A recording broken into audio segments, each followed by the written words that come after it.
शिव का नाम नीलकंठेश्वर महादेव हो गया। भगवान देवाधिदेव महादेव ने देवताओं से कहा तुम ये अमृत भले पियो, मना नहीं, पर अमृत पीने पर तुम्हारे भीतर अभिमान ना आए, अहंकार ना आए, अमृत पियो, अच्छे से रहो। भगवान अगर धन देता है तो ये कभी नहीं कहता कि अभिमान करना, भगवान धन देता है तो ये कहता है इस धन का सदुपयोग करो, प्रयास करो कि इस धन को सदुपयोग में लगे, प्रयास करिए कि सत्कर्म होता रहे। आगे वर्णन आया सुंदर प्रसंगों में, भगवान तुमरुका जी चंचुला देवी को बड़े आनंद में भाव से भगवान शिव के 12 ज्योतिर्लिंग का स्मरण करा रहे हैं। चंचुला देवी भगवान शंकर की पवित्र कथा को सुनते हुए भगवान शिव ईश्वर जी और गोरा जी बनकर जो कथा सुन रहे हैं, समर्पण शिव महापुराण की कथा जो अमलेश्वर में चल रही, उस आनंदमय कथा को भगवान देवाधिदेव महादेव हाटकेश्वर महादेव भी श्रवण कर रहे हैं, श्रवण कर रहे हैं। और कहा प्रथम ज्योतिर्लिंग का वर्णन करा श्री सोमनाथ जी का।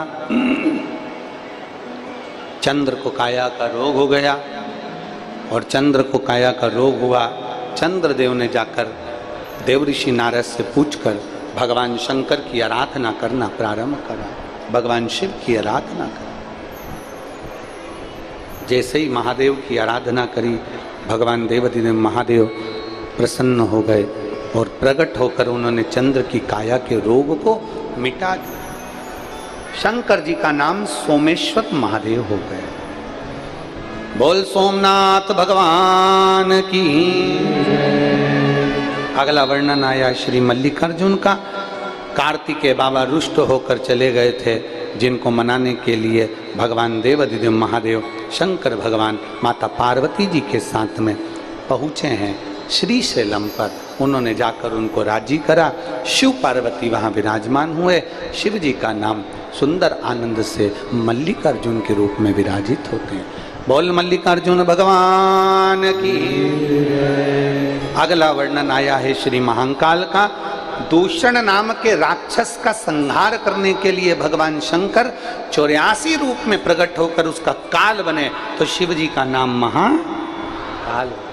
अकाल मृत्यु वो मरे जो काम करे चंडाल का, काल उसका क्या बिगाड़े जो भक्त हो महाकाल का। शिव की आराधना में लीन रहते हैं। फिर अगला वर्णन है चौथे नंबर पर ओमकारेश्वर का। और बड़े किस्मत वाले हैं आप सभी जो ओमकारेश्वर की पवित्र भूमि से 9 जून से 15 जून तक सुंदर पवित्र शिव महापुराण कथा का लाभ लेंगे। दोपहर में 1 बजे से 4 बजे तक कथा आस्था चैनल पर भी आएगी। जो शिव भक्त 12 ज्योतिर्लिंग में से एक ज्योतिर्लिंग नर्मदा जी का तट ओमकारेश्वर की पवित्र भूमि पर बैठकर कथा सुनना चाहते हैं, बड़े भाव से आएं। धूप बहुत तेज है, गर्मी है, साथ में पानी की बोतल, छाता, ओढ़ना बिछाना साथ में लेकर चलें और बड़े भाव से, इस भाव से आए कि हमें वहां सेवा करना। भोजन बनाने का मौका मिले भोजन बनाओ, भोजन कराने का मौका मिले भोजन कराओ, क्योंकि यह कथा ओमकारेश्वर की, इसका कोई यजमान नहीं, इसके यजमान स्वयं ओमकारनाथ भगवान शंकर ही उसके यजमान, भगवान शिव ही उसके यजमान। और आप और हम सब शिव भक्त भगवान शंकर की उस आराधना में मां नर्मदा के घाट पर ओमकारेश्वर बाबा के चरणों में बैठकर कथा का लाभ लेंगे। विंध्य नामक पर्वत ने भगवान शिव की आराधना करी थी और शंकर की आराधना कर कर भगवान ओमकारेश्वर नर्मदा के मध्य में विराजमान हो जाते हैं, वो ओमकारेश्वर कहलाते हैं। बोल ओमकारेश्वर भगवान की। अगला वर्णन आया है श्री केदारनाथ जी का। नर नारायण ने तप कर कर भगवान शंकर को यहाँ विराजमान किया, भगवान केदारेश्वर बनकर विराजित हुए। अगला वर्णन है फिर भीमा शंकर का। कुंभकर्ण की धर्म पत्नी करकटी का पुत्र है भीम, जिसने बहुत उपद्रव मचाया तब भगवान शंकर ने आकर भीम का संहार करा, तो शिव जी का नाम भीमा शंकर हो गया। भीमा शंकर। हमारा भी प्रयास रहता है कि 12 ज्योतिर्लिंग में धीरे धीरे धीरे धीरे करते करते 12 ज्योतिर्लिंग में कथा हो जाए, और शंकर के भक्त 12 ज्योतिर्लिंग से शिव महापुराण की कथा सुन लें। पहले काशी में करी, फिर उज्जैनी करी, बीच में परली वैद्यनाथ जी में हुई।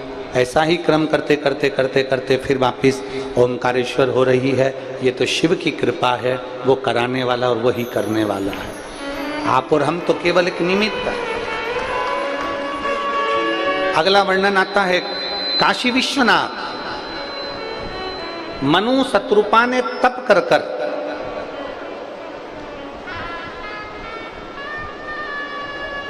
भगवान शिव को काशी में विराजमान कर, भगवान शंकर काशी में विराजित और विश्वनाथ बनकर विराजमान हुए। बोल काशी विश्वनाथ भगवान की। अगला वर्णन है त्र्यंबकेश्वर। गौतम बाबा पर गौ हत्या का दोष लगा दिया। ईर्ष्या करने वालों ने गौतम ऋषि पर गौ हत्या का दोष लगाया। ईर्ष्या करने वाले, गौतम ऋषि इतना तप करते थे, इतनी साधना करते थे, शंकर की भक्ति में डूबे रहते थे, तो आसपास में जितने संत ब्राह्मण रहते थे उनके अंदर ईर्ष्या प्रकट हो गई कि ये तो शंकर जी की इतनी उपासना करते, हम तो इतनी कर ही नहीं पाते। जो भी आता है वो गौतम ऋषि का जय जय को घोष करता है, जो आता है वो गौतम ऋषि की जय जयकार करता है, और हमारा तो कोई नाम ही नहीं लेता। तो सारे ब्राह्मण ऋषि जो थे वो उनके मन में आया कि कुछ भी करके गौतम ऋषि पर गौ हत्या का दोष लगा। गणेश जी को गाय बनाया गया, गौतम ऋषि के आश्रम में भेजा गया और गणेश जी से कहा कि उनके आश्रम में तुम जाकर मर जाना, श्राप लगेगा, दुनिया के लोग हाहाकार करेंगे कि गौतम ऋषि ने गौ माता को मार दिया। देखिए, ईर्ष्या, नफरत, जलन, ये इतनी शरीर में हावी हो जाती है कि दूसरों का भला करने की जगह दूसरे का लोग बुरा करना प्रारंभ कर देते हैं, किसी की प्रतिष्ठा देखकर। और यहाँ रामचरितमानस में तो यहाँ तक कहा है, ऊंच निवास नीच करतूती और देख ही न सकही पराई विभूति। अच्छे अच्छे औहदे पर लोग बैठ जाते हैं, बहुत बहुत ऊंचे ऊंचे सिंहासन पर बैठ जाते हैं, बहुत बड़े बड़े पद पर लोग बैठ जाते हैं, और किसी की प्रतिष्ठा नहीं देखी जाती है। इतने लोग कैसे आ रहे हैं, भरचक गर्मी में 46 डिग्री टेम्परेचर है, इतनी सारी भक्त कैसे आ गए, कैसे पहुंच गए, क्या व्यवस्था हो रही होगी, इतना सारा खाना कहां से आ रहा होगा, इतना सारा भोजन कैसे कर रहे होंगे, पानी की व्यवस्था कैसे हो रही होगी, ये इतनी भीड़ कैसे आ गई, क्या हो गया। तो ये ईर्ष्या लोगों के अंदर आती चली जाती है, और ईर्ष्या जब अंदर भराती चली जाती है तो दुनिया के लोग फिर बदनाम करना प्रारंभ कर देते हैं, गाली देना प्रारंभ कर देते हैं, अपशब्द कहना प्रारंभ कर देते हैं। ईर्ष्या भरी है लोगों के अंदर, तो वो तुमको प्रकट करेंगे ही। ईर्ष्या अंदर, प्रतिष्ठा नहीं देखी जाती है, सत्ता नहीं देखी जाती। गौतम बाबा पर गौ हत्या का दोष लगा दिया, दोष लगा गौतम ऋषि पर, जैसी दोष लगा माहिल्या ने भगवान को पुकारा, ब्रह्मा विष्णु वहां आकर विराजमान हुए, त्र्यंबकेश्वर के रूप में विराजित होते हैं। अगला वर्णन आता है श्री वैद्यनाथ जी का। रावण भगवान शिव का शिवलिंग लेकर जा रहा था, बीच में भूमि पर रख देता है, तो भगवान वैद्यनाथ जी के रूप में विराजमान हो जाते हैं। अगला वर्णन आया है श्री नागेश्वर। दारुक नाम के राक्षस के भगवान ने संहार किया, नागेश्वर के रूप में विराजित हो गए। अगले वर्णन है रामेश्वरम का।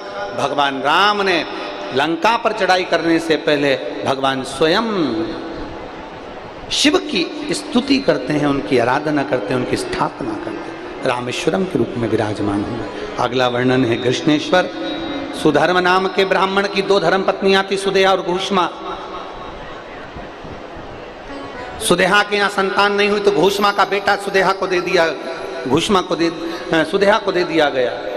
सुदेहा ने बेटे को बड़ा करा, विवाह कर दिया। बहू को मालूम पड़ा कि मेरी असली सास तो घूष्मा है। बहू ने पूछना बंद कर, सुदेहा को गुस्सा आ गया, बेटे के तलवार से टुकड़े कर कर कपड़े में बांध कर तालाब में फेंक दिया। घूष्मा का मन था, घूष्मा की चित्तवृत्ति में शिव समाये थे, रोज शंकर की आराधना करती थी, शिवलिंग का निर्माण करती, भगवान शंकर का शिवलिंग तालाब में विसर्जन करने जाती। एक दिन घूसमा ने सोचा मेरे बेटे को मैंने बहुत दिन से नहीं देखा, तभी उसका 1 हफ्ते पहले मरा हुआ बेटा तैरते हुए बाहर निकल कर आ गया। शिव जी का नाम घृष्णेश्वर महादेव।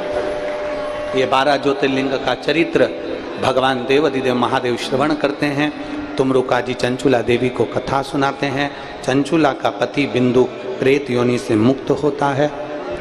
भगवान देवाधिदेव महादेव का आनंद राशि होते हैं। शिव जी जटा से बेलपत्र उठाकर शिवपोथी को समर्पित करते हैं।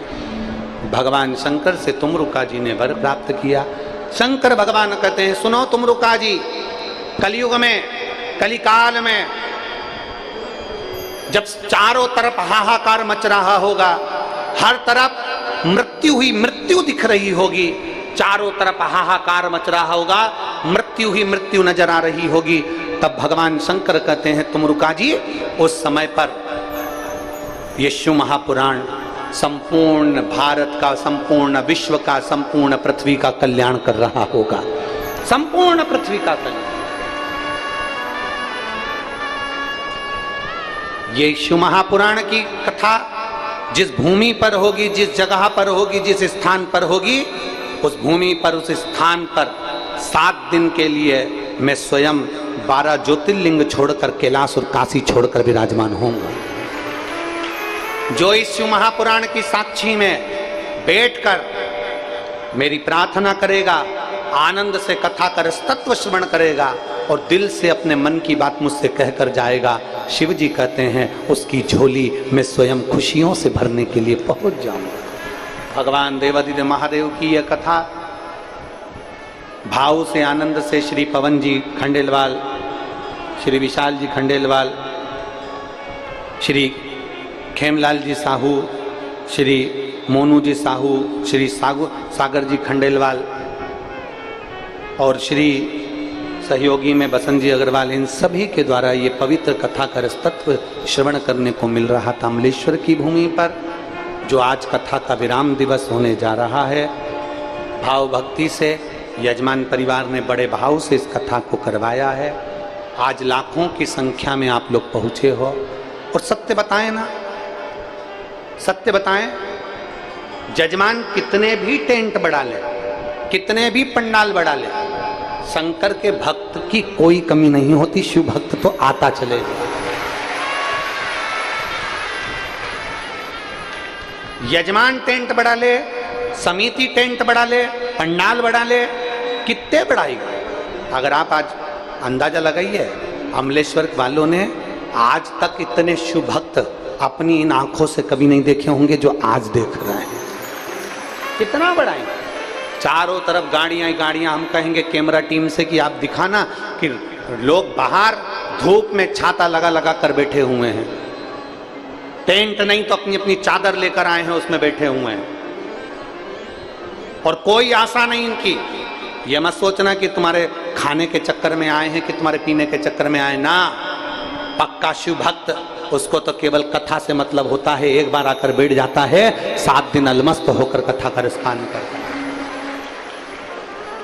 अपनी जिंदगी को आनंदमय जी। हम बहुत बहुत साधुवाद देते हैं सभी यजमान परिवार को और संपूर्ण अमलेश्वर की भूमि को, हाटकेश्वर बाबा के चरणों को प्रणाम करते हैं, गंगा मैया को नमन करते हैं, जिन्होंने इस पवित्र कथा को अपनी वाणी से कहलवाया। जो जिस कामना से आया है, आस्था चैनल के माध्यम से, फेसबुक यूट्यूब के माध्यम से और इन पंडालों में जो जिस भाव से कथा को श्रवण कर रहा है, मेरा देवाधिदेव महादेव आप सबके मन के मनोरथ पूर्ण करे, आपकी झोलियां खुशियों से भरे। मेरे भोले बाबा से निवेदन है, बाबा किसी स्त्री की गोद खाली ना रहे और किसी पुरुष की जेब खाली ना रहे, इतनी कृपा करते रहना बाबा, इतनी कृपा करें। मैं यहाँ की पुलिस प्रशासन को, यहाँ की मेडिकल टीम को, यहाँ की पंचायत को, यहाँ के विधायक महोदय, सांसद महोदय, यहाँ के कमिश्नर महोदय, कलेक्टर महोदय, एसपी, एसएसपी, डीएसपी, टीआई और जितने भी पुलिस कांस्टेबल यहाँ लगे हुए हैं, महिला पुरुष आदि आदि, सभी को साधुवाद देता हूँ, जिन्होंने बहुत अथक प्रयास से इतनी अच्छी व्यवस्था संभाली और व्यवस्थित रूप से सब कार्य संपन्न हुआ। 9 जून से 15 जून ओमकारेश्वर की पवित्र भूमि से 1 बजे से 4 बजे तक फिर बाबा के धाम नर्मदा जी के घाट से कथा सुनेंगे। उसके बाद में 18 जून से गंडई छत्तीसगढ़ की पवित्र भूमि से कथा सुनेंगे 2 बजे से 5 बजे तक। फिर 30 जून से विदिशा मध्य प्रदेश की पवित्र भूमि से आप और हम शिव महापुराण की कथा श्रवण करेंगे। ऐसा जून के महीने की कथाओं का क्रम रहेगा। बड़े भाव से आनंद से आज कथा विराम लेने जा रही है। एक बार दिल से आप और हम सब बाबा को पुकारते हुए, भोला सब दुख काटो हमारा, ओ भोला सब दुख काटो, शिव शंकर जपो तेरी माला, भोले बाबा जपो तेरी माला, भोला सब दुख काटो हमारा, ओ भोला सब दुख काटो हमारा। वेश है मंगल मंगलकारी, वेश है मंगल मंगलकारी, शमशान वासी हमारा, शमशान वासी हमारा, ओ भोला सब दुख काटो हमारा, ओ भोला सब दुख काटो हमारा। बाबा से प्रार्थना करो, बाबा हमारे जीवन में खुशियाँ देना, आनंद देना, वैभव देना, तेरे चरणों की भक्ति देना और हमारे जीवन को आनंदित बनाना, सबके दुख दूर करना, सबके कष्ट दूर करना, सबकी झोलियाँ खुशियों से भरना। भगवान देवाधिदेव महादेव की पवित्र कथा आज विराम ले रही है। भोजनशाला में भोजन बनाने वालों ने, कार्यकर्ताओं ने खूब मेहनत करी। बजरंग दल, विश्व हिंदू परिषद, RSS सभी ने, संघ, दुर्गा वाहिनी, सभी ने, हिंदू उत्सव समिति, सब ने बहुत बहुत मेहनत करी। बजरंग दल के लगभग 250 से 300 बजरंगी इस सेवा में लगे रहे, उनको भी साधुवाद देता हूँ। और सभी ने खूब भाव से सेवा करी है, खूब आनंद में सेवा करी है। हमने तो पहले भी कथाओं में कहा, फिर कहते हैं कि समर्पण भाव समर्पण है। जो लोग ओमकारेश्वर कथा में आ रहे हैं, अन्नदान कर रहे हैं, लोग कहते हैं ये झाड़ू लगाने वाला, ये पोछा लगाने वाला, ये काम करने वाला, वो काम करने वाला, वो उस बॉडी को उठाते थे और अंतिम संस्कार कर आते थे। एक धन्यवाद उनको देना जिन्होंने उस समय पर ये नहीं देखा कि हम कहाँ हैं। नहीं तो वो भी छुट्टी ले लेते। हम नहीं कर सकते नौकरी, हमें कोरोना हो गया तो, हम मर गए तो वो छुट्टी ले लेते, पर नहीं, उन छोटे से छोटे व्यक्ति ने भी, साधारण से साधारण व्यक्ति ने भी अपनी ड्यूटी निभाई है। घर के लोग अपनी ड्यूटी नहीं निभा पाए, धन वाले ड्यूटी नहीं निभा पाए, पर वो एक साधारण से व्यक्ति ने ड्यूटी निभाई और उस बॉडी को अंतिम संस्कार तक करा। विचार करिए। और धन को पाके तू कभी अभिमान ना करो, और माटी में मिल जाती है दौलत कभी कभी, और बेटी को पाके तुम कभी अभिमान ना करो। मेरी बेटी डॉक्टर, मेरी बेटी CA, मेरी बेटी इंजीनियर, मेरी बेटी इतना काम करती है, मेरी बेटी ऐसी है, मेरी बेटी वैसी है। बेटी को पाके तुम कभी अभिमान ना करो, ले जाते हैं जमाई भी बेटी कभी कभी, और बेटों को पाके तुम कभी अभिमान ना करो। मेरा बेटा कलेक्टर, मेरा बेटा SP, मेरा बेटा कंडक्टर, मेरा बेटा ये। बेटों को पाके तुम कभी अभिमान ना करो, और बन जाते हैं पड़ोसी बेटा कभी कभी एक मकान में रहते रहते भी बच्चे पड़ोसी बन जाते हैं। माँ का सिर दुखा, पापा का सिर दुखा, किसी का सिर दुखा, बच्चे निकल कर नहीं आए, और पत्नी का सिर दुखा, दोस्तों को फोन लगा रहा है, तेरी भाभी का सिर दुख रहा है, मेडिकल खुलवा के दवाई ला दे। विचार करिए कहां दशा। पर मुझे गर्व है आज की बहुओं पर, मुझे गर्व है आज की बेटियों पर, मुझे गर्व है आज की नवयुवक बेटी और बहुओं पर। आज की बेटियां अपने पति से कह देती हैं, देखो मम्मी का सिर दुख रहा है, जाओ उनको डॉक्टर के पास ले जाओ। आज की बहुएं ऐसी हैं। मुझे गर्व है आज की बहुओं पर, मुझे गर्व है आज की बेटियों पर, जो अपने पति को जगा करके थी, मम्मी का सिर दुख रहा है, जाओ, पापा का सिर दुख रहा है, जाओ। आज की बहुएं, आज की बेटियां, वो पुरानी बेटियां होंगी, पुरानी बहुएं होंगी जो कह देती होंगी कि मत जाओ, पर आज की बहू, आज की बेटी पर मुझे गर्व है। लोग कहते हैं गुरुजी कलयुग चल रहा है, हम कहते हैं कलयुग नहीं, शिवयुग चल रहा है। आज की बहू और बेटी भी समर्पण रखती है पूरा, आज की बहू बेटी भी पूरा समर्पण रखती है। जितना अपने मायके की मां का ध्यान रखती है, उतने ससुराल में मां का ध्यान रखती है। आज की बहुएं, आज की बेटियां। वो समय दूसरा था, ये समय दूसरा है। वो महीना दूसरा था, ये महीना दूसरा है। वो वर्ष दूसरा था, ये वर्ष दूसरा है। आज की पीढ़ी से हम बात करें, आज के जमाने की मेरी नवयुवक बेटियां, अगर पति नहीं जाता तो खुद उठकर गाड़ी लेकर अपने सास ससुर को ले जाकर डॉक्टर को दिखा जाती हैं। ये पीढ़ी है आज। और इतना बल आज की बहुएं में होना चाहिए और आज की बेटियों में होना चाहिए। वो बल होना चाहिए तुम्हारे भीतर, तुम्हारे अंदर वो बल उत्पन्न होना चाहिए कि घर में कोई नहीं तो मैं चलती हूं, मम्मी चलो, लेके चलती हूं।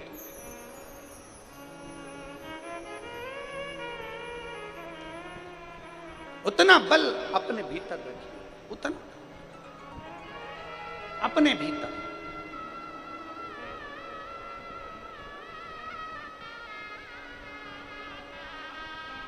मोबाइल कौन कौन चलाता है? जम के तो बोलो। सब चलाते हैं, ठीक है। अच्छे से चला लेते हो? अरे बोलो तो, पर ईमानदारी से बोलूं, तुम्हारे घर के बच्चों से अच्छा नहीं चला सकते, गारंटी ले लो। तुम्हारे मोबाइल में फंक्शन अगर बिगड़ जाए ना, तुम सुधार नहीं सकती। टीवी के चैनल नहीं चल रहे ना, तुम नहीं सुधार सकती, ये पक्का है। पर छोटा सा पोता पोती आ जाए कि दादी क्या हो गया, दादी बोले बेटा देख तो जरा क्या हो गया, अल्लाह मुझे दे। और इतने से बच्चे ने, इतने से पोता पोती ने मोबाइल लिया, 2 मिनट पे दादी ले। और दादी ने उसके सिर पे हाथ रख के पूछा, इधर आ, इधर आ बेटा, तुझे कैसे मालूम? तो बच्चा कहता है मम्मी के गर्भ में था ना, अभिमन्यु ने चक्रव्यूह ठीक सीखा था, मैंने मोबाइल व्यू सीखा है, मैंने मोबाइल व्यू सीखा है, मुझे सब आता है।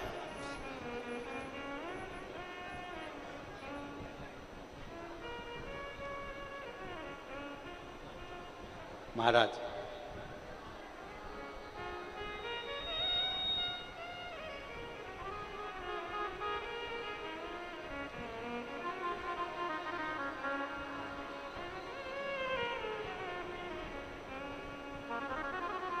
अरे कैलाश पर्वत पे,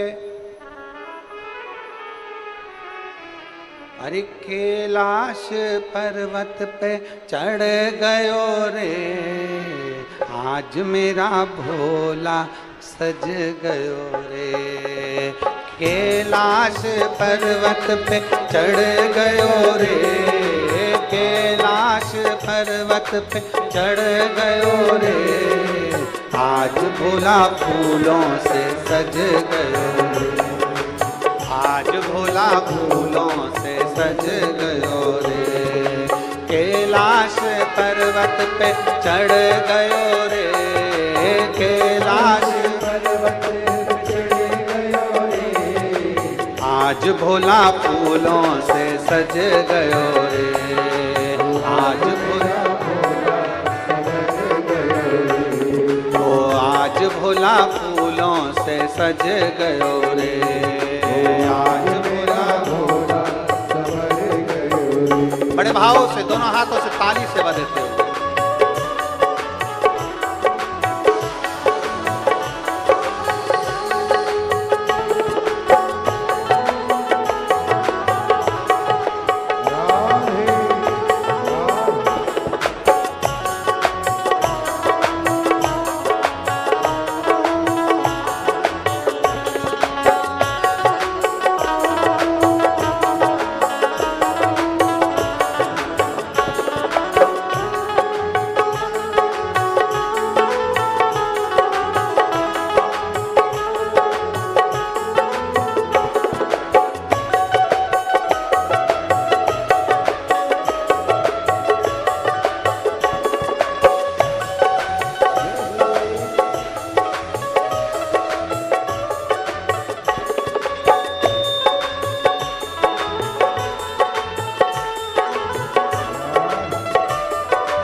जटा में गंगा विराजे।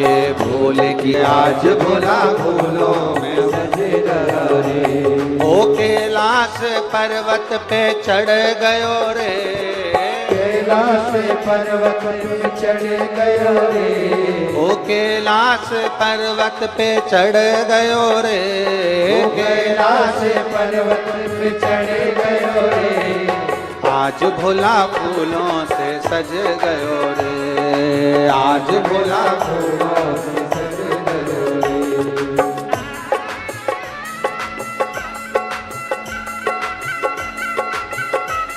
राधे। कोरट वालों की आवाज बढ़ाओ तीनों की।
लिपट गयो रे, हो गले में सर्प लिपट गयो रे, हो गले में सर्प लिपट गयो रे।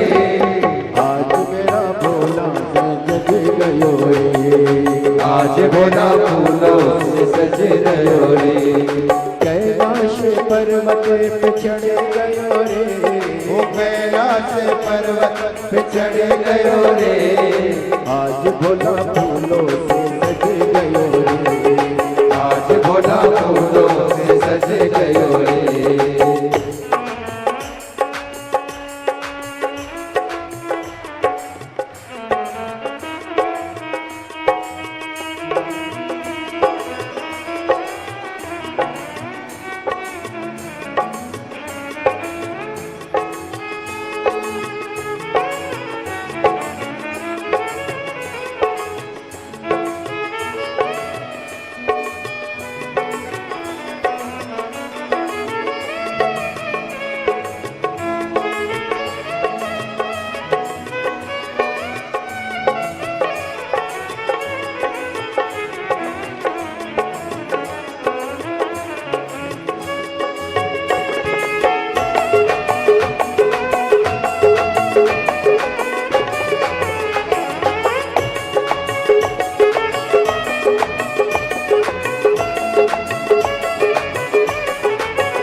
राधे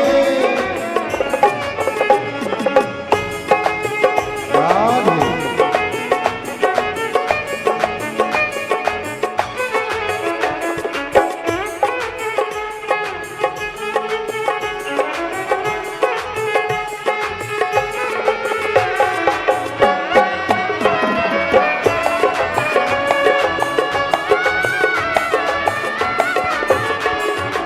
भोले के हाथों में डमरू विराजे, भोले के हाथों में डमरू विराजे। ओ भोले के हाथों में डमरू विराजे।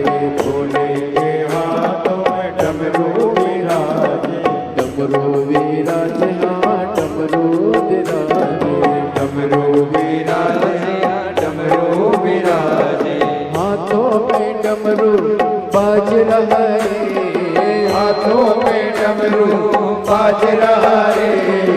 आज भोला फूलों से सज गयो रे। आज भोला फूलों से सज गयो रे। कैलाश पर्वत पे चढ़ गयो रे। वो कैलाश पर्वत पे चढ़ गयो रे। आज भोला फूलों से सज गयो रे। आज भोला फूलों से सज गयो रे। ये जो बच्चे 10 साल बाद जुड़मा हुए हैं, बाबा जब देता है तो छप्पर, राधे हे भोले। जोरदार ताली बजाकर दोनों बच्चों के लिए।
बरस रहा रे, चंदा से अमृत बरस रहा रे, आज भोला फूलों से सज गयो रे, आज भोला फूलों से सज गयो रे, कैलाश पर्वत पे चढ़ गयो रे, वो कैलाश पर्वत पे चढ़ गयो रे, आज भोला फूलों से सज गयो रे, आज भोला फूलों से सज गयो रे, आज भोला फूलों से सज गया रे, आज भोला फूलों से सज गयो रे, ओ कैलाश पर्वत पे चढ़ गयो रे, कैलाश पर्वत पे चढ़ गयो रे, ओ कैलाश पर्वत पे चढ़ गयो रे, कैलाश पर्वत पे चढ़ गयो रे, ओ आज भोला फूलों से सज गयो रे, आज भोला फूलों से सज गयो रे, ओ आज भोला फूलों से सज गयो रे, आज भोला फूलों से सज गयो रे, और फूल के हाथों में डमरू विराजे, भोले के हाथों में डमरू विराजे, ओ डमरू विराज भोला डमरू विराजे, डमरू विराजे, ओ फूल के हाथों में डमरू विराजे, भोले के हाथों में डमरू विराजे, ओ डम डम डमरू बाज रहा रे, डम डम डमरू बाज रहा रे, ओ डम डम डमरू बाज रहा रे, डम डम डमरू बाज रहा रे, ओ आज भोला फूलों से सज रहा रे, आज भोला फूलों से सज गयो रे, ओ आज भोला फूलों से सज रहा रे, आज भोला फूलों से सज रहा रे, ओ कैलाश पर्वत पे चढ़ गयो रे, कैलाश पर्वत पे चढ़ गयो रे, ओ कैलाश पर्वत पे चढ़ गयो रे, कैलाश पर्वत पे चढ़ गयो रे,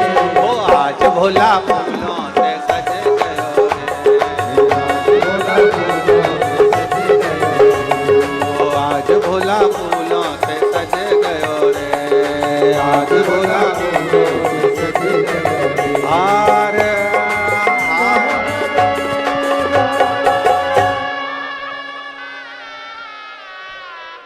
अपने स्थान पर बैठकर भगवान देवादिदेव महादेव से बड़े भाव से आनंद से प्रार्थना करिए, भगवान शिव से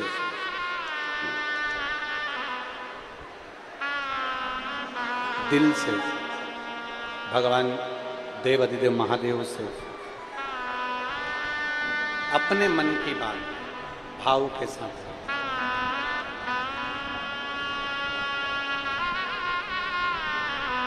जहां जगह मिले वहां बैठ जाओ,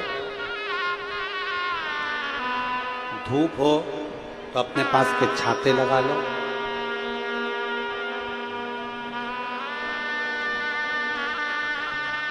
9 जून से 15 जून तक जो ओमकारेश्वर की पवित्र भूमि पर मां नर्मदा के तट पर 12 ज्योतिर्लिंग में से एक ज्योतिर्लिंग ओमकारेश्वर में जो कथा है, वहाँ पर भी अगर आओ तो अपने साथ छाता, पानी की बोतल, ओढ़ने बिछाने का साथ लेकर दिल से जहाँ जगह मिले वहाँ बैठकर बाबा से प्रार्थना करेंगे, सब भाव से निवेदन करेंगे। जिसको आता है साथ में बोलिएगा,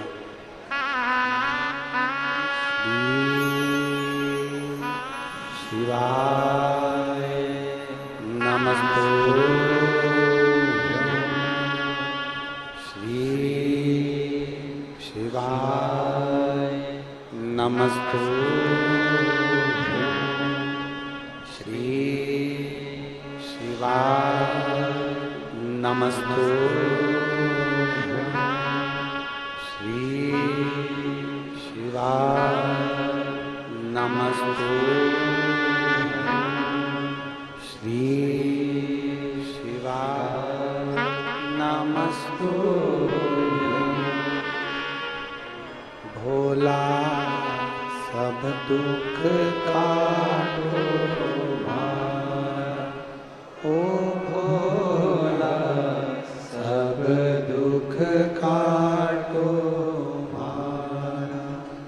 शिव शंकर जपूं तेरी माला भोले बाबा जपूं तेरी माला भोला सब दुख काटो ओ भोला सब दुख काटो वेश है मंगल मंगलकारी वेश है मंगल मंगलकारी शमशान वासी हमारा शमशान वासी हमारा ओ भोला सब दुख काटो ओ भोला सब दुख काटो भगवान शिव की कथा कर देवादिदेव महादेव का चरित्र कर भगवान शंकर का पावन चरित्र कर तारकासुर एक ऐसा असुर है जो साधारण नहीं है जिसकी भक्ति साधारण नहीं है उस तारकासुर ने भगवान शंकर की भक्ति भी करी है और असुर प्रवृत्ति में राज्य भी किया।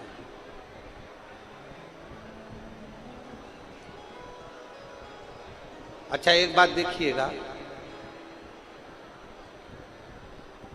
भगवान शंकर को कभी कैलाश पर डर नहीं लगा कि मेरा कैलाश कोई ले ले। कथा पर ध्यान देना आज छठा दिन है आज की रात्रि शिवरात्रि कहलाती है 7 दिन की कथा कल कथा का विराम हो जाएगा सुबह 8 बजे से 11 बजे तक कथा हो जाएगी टीवी पर 2 बजे से आएगी आप सुन लें फिर वापिस 9 जून से 15 जून ओमकारेश्वर मां नर्मदा के घाट पर 12 ज्योतिर्लिंग में से एक ज्योतिर्लिंग पर श्रवण करेंगे और जितने ओमकारेश्वर के नज़दीक के हैं बड़वाहा महेश्वर खंडवा बूंदी ममलेश्वर जो भी आसपास के घाट के निवासी हैं इंदौर देवास बागली अगर बाबा ने आपको संपदा दी है धन दिया है तो अपना गुरु बनाकर आकर नर्मदा के तट पर जो इतने लाखों भक्त शिव महापुराण की कथा सुनने के लिए 9 जून को आ रहे हैं अपनी अपनी तरफ से भंडारा चलाकर थोड़ा थोड़ा प्रसाद अवश्य सबको पवाएं सबका मुख झूठा अवश्य कराएं कोई पानी की व्यवस्था कोई पोहे की व्यवस्था कोई चाय की व्यवस्था ऐसी मां नर्मदा के घाट पर अवश्य करें जिससे शिव भक्तों को भी उसका लाभ मिले और नर्मदा जी के घाट पर ओमकारेश्वर में किया गया पुण्य कोटि कोटि हजार गुना हो भगवान शिव की कथा करें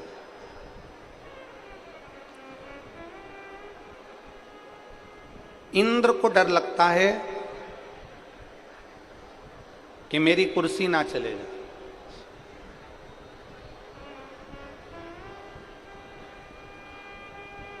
देवताओं को भले भय लगता हो कि मेरा सत्ता ना चली जाए कुर्सी ना चले जाए पर केवल एक देवादिदेव महादेव एक ऐसे हैं जिनको कोई भय नहीं है कि कोई मेरा कैलाश चले कौन लेगा अच्छा जाने दो हम यहीं की आपसे पूछें ये जितनी माताएं कुर्सी पे बैठी हैं और जितने भाई लोग कुर्सी पे बैठे हैं ये थोड़ी सी देर के लिए बाहर चले जाए ना तो इनके मन में डबडबा रहता है कि हमारी कुर्सी पे कोई नहीं बैठ जा बोलो सही है कि गलत है अरे बोलो तो जम के सही है पर जो जमीन पे बैठा है उसको डर है क्या? जमीन पे बैठा हुआ व्यक्ति तो सोचता है अगर कहीं का बेड भी गया तो उसके पास में बैठ जाऊंगी, माँ बैठ गया तो उसके पास में बैठ जाऊंगी। जमीन पर बैठने वाला, जमीन से जुड़ा हुआ, अपनी मातृभूमि से जुड़ा हुआ व्यक्ति कभी भय में जिंदगी नहीं जीता। जो मातृभूमि से नहीं जुड़ा वो भय में जिंदगी जीता। किस बात का भय?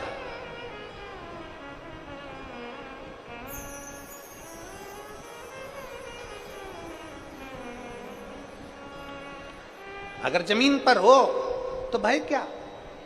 अच्छा बोलो, कुर्सी पर बैठे हो तो गिरने का डर है, टेबल पर बैठे हो तो गिरने का डर है, तख्त पर बैठे हो तो गिरने का डर है, सिंहासन पर बैठे हो तो गिरने का डर है, जमीन पे बैठे हो तो गिरने का डर है क्या? अरे जम के तो बोलो नहीं। जमीन पर बैठने वाला गिरने के भय से दूर रहता है। उसी तरह मेरे देव अधिदेव महादेव कैलाश पर रहते हैं। उनका कोई सिंहासन नहीं है, उनकी कोई राजगादी नहीं है, उनकी कोई कुर्सी नहीं है, उनका तो अपार कैलाश पड़ा हुआ, अपार। कि कैलाश पर्वत पे अरे चढ़ गयो रे आज मेरा भोला सज गयो रे। कोई कुर्सी नहीं, कोई सिंहासन नहीं, कैलाश पर बैठे।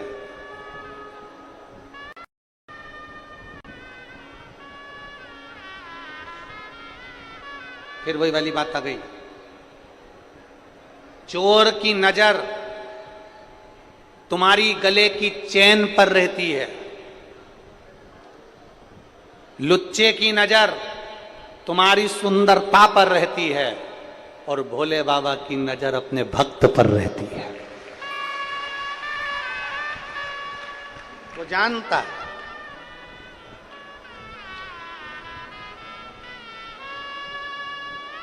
और डॉक्टर ने जो दवाई लिखी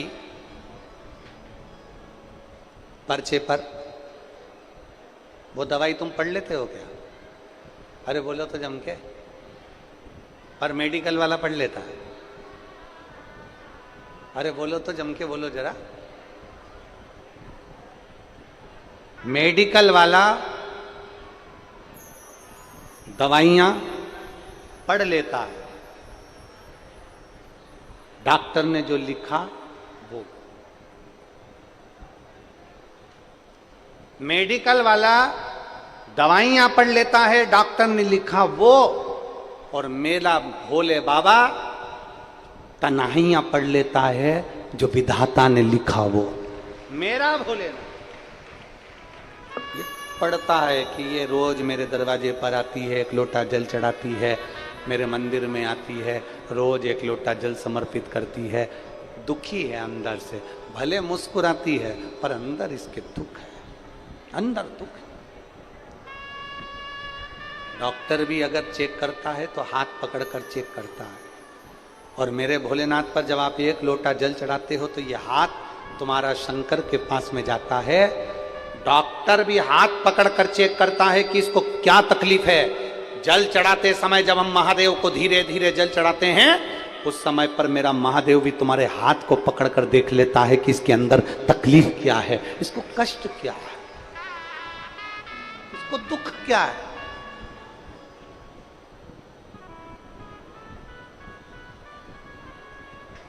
क्या कष्ट है इसको?